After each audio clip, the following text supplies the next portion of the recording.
സ്വാതന്ത്ര്യദിന പ്രശ്നോത്തരി മത്സരത്തിൽ വീര സവർക്കറെ കുറിച്ചുള്ള ചോദ്യം ഉൾപ്പെടുത്തിയതിന് അധ്യാപകനെ സസ്പെൻഡ് ചെയ്ത സർക്കാർ നടപടിയിൽ ചോദ്യങ്ങളുമായി ഹൈക്കോടതി. ഓഗസ്റ്റ് 1 തന്നെ ചോദ്യം AEOയ്ക്ക് അയച്ചിരുന്നതായി അധ്യാപകൻ ഗുരുപ്രസാദ് റായ് കോടതി അറിയിച്ചു. ചോദ്യം സംബന്ധിച്ച് അറിവുണ്ടായിട്ടും AEOയ്ക്കെതിരെ നടപടി ഉണ്ടായില്ലല്ലോ എന്ന് കോടതി ചോദിച്ചു. ചോദ്യം ഉൾപ്പെടുത്തിയതു മാത്രമല്ല നടപടിക്ക് കാരണമെന്നും അക്കാദമി ഉത്തരവാദിത്വം നിർവഹിക്കുന്നതിൽ അധ്യാപകൻ വീഴ്ച വരുത്തിയെന്നുള്ള വിചിത്രവാദമാണ് സർക്കാർ ഉന്നയിച്ചത്. ചോദ്യപേപ്പർ AEOയ്ക്ക് അയച്ചതിൻ്റെ സ്ക്രീൻഷോട്ടും പുറത്തു വന്നിട്ടുണ്ട്. വിവരങ്ങളുമായി കൊച്ചിയിൽ നിന്ന് രേഷ്മ ബാബു ചേരുന്നു. രേഷ്മ, ഈ വീര സവർക്കറെ ചോദ്യ പേപ്പറിൽ ഉൾപ്പെടുത്തിയതുമായി ബന്ധപ്പെട്ട് കേസ്, പ്രത്യേകിച്ചും അധ്യാപകനെ സസ്പെൻഡ് ചെയ്ത കേസ് കോടതിയിൽ വരുമ്പോഴാണ് കോടതി പല ചോദ്യങ്ങളും ചോദിക്കുന്നത്. അപ്പോൾ അധ്യാപകൻ നൽകിയ മറുപടി ഈ ചോദ്യങ്ങൾ മുൻകൂട്ടി തന്നെ AEOയ്ക്ക് നൽകിയിരുന്നു. AEOയ്ക്ക് ഈ ചോദ്യങ്ങളെ പറ്റി അറിയാമായിരുന്നു.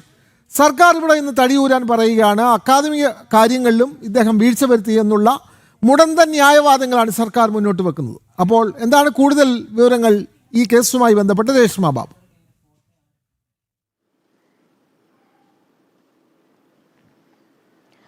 വിനോദ്, വീർ സവർക്കറെ കുറിച്ചുള്ള ചോദ്യം ഉൾപ്പെടുത്തിയതിന്റെ പേരിൽ സസ്പെൻഷൻ നടപടി നേരിട്ട അധ്യാപകൻ ആയ ഗുരുപ്രസാദ് റായ് നൽകിയ ഹർജി പരിഗണിക്കവെയാണ് സംസ്ഥാന സർക്കാർ ഇന്ന് ഹൈക്കോടതിയിൽ ചില വിചിത്രമായിട്ടുള്ള വാദങ്ങൾ ഉന്നയിച്ചിട്ടുള്ളത്. അതായത് രാഷ്ട്രീയപരമായിട്ടുള്ള നടപടിയല്ല അധ്യാപകനെതിരെ സ്വീകരിച്ചിട്ടുള്ളത്, മറിച്ച് ഇതൊരു അച്ചടക്ക നടപടിയാണ്. അച്ചടക്ക നടപടിയുടെ ഭാഗമായിട്ടാണ് സസ്പെൻഷൻ ഉത്തരവ് കൊടുത്തിട്ടുള്ളത്.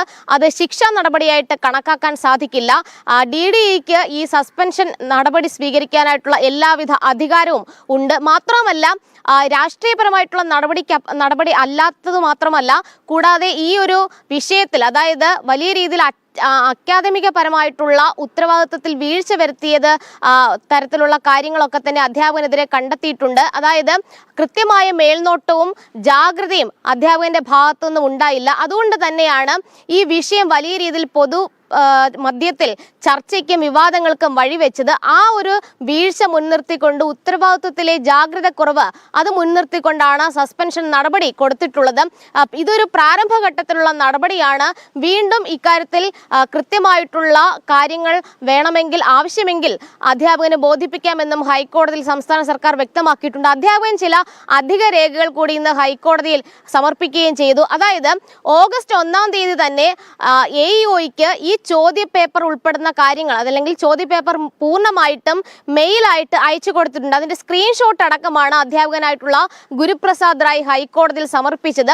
AEOയ്ക്ക് ഈ ചോദ്യം സംബന്ധിച്ചുള്ള എല്ലാവിധ വിവരവും ഉണ്ടായിരുന്നു, എല്ലാ അറിവും ഉണ്ടായിരുന്നു. പക്ഷേ തനിക്കെതിരെ മാത്രം പ്രതികാര നടപടി എന്നുള്ള രീതിയിൽ സസ്പെൻഷൻ ഉത്തരവ് വരികയായിരുന്നു.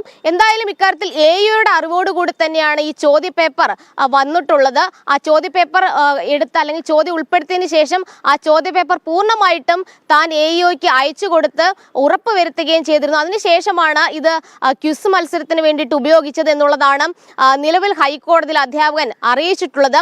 അത് ഏറ്റവും പ്രധാനപ്പെട്ട തെളിവാണ് ഈ ഇമെയിലിന്റെ സ്ക്രീൻഷോട്ട് എന്ന് പറയുന്നത്. കാരണം AEOയ്ക്ക് അറിവുണ്ടായിട്ടും എന്തുകൊണ്ടാണ് AEOയ്ക്കെതിരെ നടപടി എടുക്കാതിരുന്നത് എന്നുള്ള ചോദ്യം പിന്നീട് ഹൈക്കോടതിയിൽ നിന്നും ഉണ്ടായി. കാരണം കൃത്യമായിട്ട് ഈ ചോദ്യം സംബന്ധിച്ചുള്ള വിവരം AEO അറിയിച്ചിരുന്നു. എന്നിട്ടും AEOയ്ക്കെതിരെ നടപടിയെടുത്തില്ല, അധ്യാപകനെതിരെ മാത്രം നടപടിയെടുത്തു. ഇതിലാണ് ഹൈക്കോടതിക്ക് ഒരു സംശയം ഉണ്ടായത്. അത് സംശയം ചോദ്യമായിട്ട് തന്നെ ഹൈക്കോടതി ഉന്നയിക്കുകയും ചെയ്തു. അക്കാര്യത്തിൽ സംസ്ഥാന സർക്കാരിന് മറുപടിയായിട്ടുണ്ടായിരുന്നത് ഒരു പ്രാഥമികമായിട്ടുള്ള നടപടിയാണ് ഇപ്പോൾ സ്വീകരിച്ചിട്ടുള്ളത്. അതുകൊണ്ട് തന്നെ കൃത്യമായിട്ടുള്ള വിശദീകരണം അധ്യാപകന് വീണ്ടും ഉന്നയിക്കാം എന്നുള്ളതാണ് സർക്കാർ ഹൈക്കോടതിയിൽ ഇന്ന് സ്വീകരിച്ചിട്ടുള്ള നിലപാട്. എന്തായാലും മറ്റ് ചില വിചിത്രമായിട്ടുള്ള വാദങ്ങൾ കൂടി ഹൈക്കോടതിയിൽ സർക്കാർ ഉന്നയിച്ചിട്ടുണ്ട്. അതായത് വീർ സവർക്കർ ആണ് ഏറ്റവും കൂടുതൽ കാലം ശിക്ഷ അനുഭവിച്ച സ്വാതന്ത്ര്യ സമര സേനാനി എന്ന കാര്യത്തിൽ ഔദ്യോഗികമായിട്ട് തെളിവുകളോ രേഖകളോ ഇല്ല എന്നുള്ളതാണ് സംസ്ഥാന സർക്കാർ ഹൈക്കോടതിയിൽ വ്യക്തമാക്കിയിട്ടുള്ളത്. എന്തായാലും വലിയ രീതിയിലുള്ള ജാഗ്രത കുറവ് അധ്യാപകന്റെ ഭാഗത്തുനിന്ന് ഉണ്ടായി എന്നുള്ളതിന്റെ അടിസ്ഥാനത്തിലാണ് ഈ സസ്പെൻഷൻ ഉത്തരവ് കൊടുത്തിട്ടുള്ളത്. അതിൽ രാഷ്ട്രീയപരമായിട്ടുള്ള ഒന്നും തന്നെ ഇല്ല എന്നുള്ളതാണ് സർക്കാർ വ്യക്തമാക്കുന്നത്. പക്ഷേ ഇതിൽ വ്യക്തമായിട്ടും കൃത്യമായിട്ടും നമുക്ക് മനസ്സിലാക്കാൻ സാധിക്കുന്നത് 1 AEOയ്ക്ക് ഈ ചോദ്യപേപ്പറിന്റെ പൂർണ്ണരൂപം അധ്യാപകൻ അയച്ചു കൊടുക്കുന്നു. അതിനുശേഷമാണ് ബാക്കിയുള്ള നടപടികളൊക്കെ തന്നെ പൂർത്തീകരിച്ചത്. കൃത്യമായിട്ട് തന്റെ മേലുദ്യോഗസ്ഥന് ചോദ്യപേപ്പർ അയച്ചു കൊടുത്തിട്ടും അധ്യാപകനെതിരെ മാത്രം എന്തുകൊണ്ട് ഇത്തരത്തിലൊരു പ്രതികാര നടപടി സ്വീകരിച്ചു? അതിൽ വ്യക്തതയുണ്ട്. അത് മതമൗലികവാദികളെ പ്രീണിപ്പിക്കുക എന്നുള്ളൊരു ലക്ഷ്യത്തിന്റെ അടിസ്ഥാനത്തിൽ തന്നെയാണ് അധ്യാപകനെതിരെ മാത്രം നടപടി സ്വീകരിച്ചുകൊണ്ടുള്ള ഒരു നീക്കത്തിലേക്ക് സംസ്ഥാന സർക്കാർ കടന്നത്. എന്തായാലും ഇക്കാര്യത്തിൽ ഹൈക്കോടതി ഉന്നയിച്ചിട്ടുള്ള ചോദ്യങ്ങൾ പ്രസക്തമാണ്. അതിൽ സംസ്ഥാന സർക്കാർ നൽകിയിട്ടുള്ള മറുപടിയിൽ ഹൈക്കോടതിക്ക് തൃപ്തിയുണ്ടോ എന്ന കാര്യത്തിൽ നാളെ ഒരു തീരുമാനം അറിയാൻ സാധിക്കും. കാരണം ഈ ഹർജിന്മേൽ ഒരു ഇടക്കാല ഉത്തരവ് നാളെ പറയാമെന്നാണ് ജസ്റ്റിസ് വിജു എബ്രഹാമിന്റെ ബെഞ്ച്. വീര സവർക്കറെ കുറിച്ചുള്ള ചോദ്യം ഉന്നയിച്ചതിന് അധ്യാപകനെ സസ്പെൻഡ് ചെയ്ത നടപടിയാണ് ഇപ്പോൾ ഹൈക്കോടതി ആ കേസാണ് പരിഗണിക്കുന്നത്. അപ്പോഴാണ് വളരെ വിചിത്രമായ വാദം സർക്കാർ മുന്നോട്ട് വെക്കുന്നത്.